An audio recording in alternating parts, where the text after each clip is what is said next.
Kisah tiga orang dalam gua, sebagaimana dituturkan dalam kitab-kitab klasik.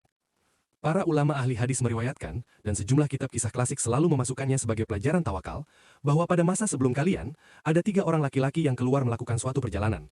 Ketika mereka tiba di sebuah gunung, turun hujan lebat dan angin yang kencang, sehingga mereka mencari perlindungan dengan memasuki sebuah gua. Saat mereka telah berada di dalamnya, tiba-tiba sebuah batu besar menggelinding dari puncak gunung dan menutup pintu gua, menutupi seluruh celah, sehingga mereka tidak dapat keluar. Mereka pun saling memandang, mengetahui bahwa tidak ada daya dan upaya untuk mendorong batu itu dengan kekuatan fisik mereka.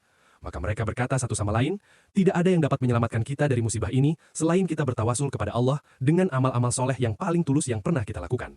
Maka masing-masing dari mereka berdiri dan memanjatkan doa dengan menyebut amal yang paling jujur yang mereka persembahkan hanya untuk mencari ridho Allah.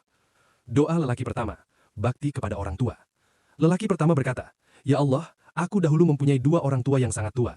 Aku biasa menggembalakan ternak, dan setiap kali kembali, aku selalu memerah susu untuk mereka berdua, sebelum aku memberi makan keluargaku maupun diriku sendiri. Pada suatu malam aku pulang terlambat, dan mendapati keduanya telah tertidur. Aku enggan membangunkan mereka, dan enggan pula memberikan susu itu kepada keluargaku sebelum keduanya meminum haknya. Maka aku berdiri menunggu sambil membawa bejana susu itu di tanganku, sementara anak-anakku menangis kelaparan di kakiku. Aku tetap menunggu hingga keduanya bangun dan meminum susu itu. Ya Allah, jika aku melakukan itu semata-mata karena mengharap wajah-Mu, maka bukakanlah sedikit dari batu ini."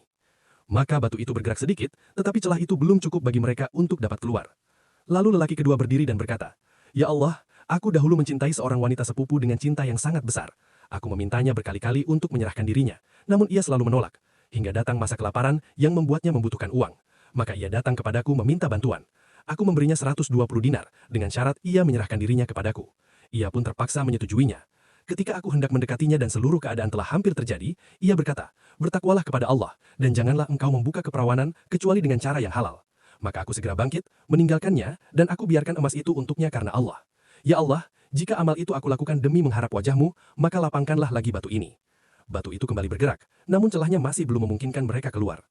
Lelaki ketiga berkata, "Ya Allah, aku dahulu mempekerjakan beberapa pekerja. Setelah selesai, aku memberikan upah mereka seluruhnya, kecuali seorang lelaki yang pergi meninggalkan upahnya sebelum mengambilnya. Upah itu aku simpan, lalu aku memanfaatkannya untuk usaha, hingga berkembang menjadi ternak, unta, sapi, dan budak. Bertahun-tahun kemudian ia datang menagih upahnya. Lalu aku berkata, 'Semua yang engkau lihat ini, unta, sapi, kambing, budak, adalah milikmu, berasal dari upahmu yang dahulu.' Ia berkata, 'Jangan mempermainkanku.' Aku menjawab, 'Demi Allah, aku tidak mempermainkanmu.' Maka ia pun mengambil semuanya tanpa menyisakan sedikit pun.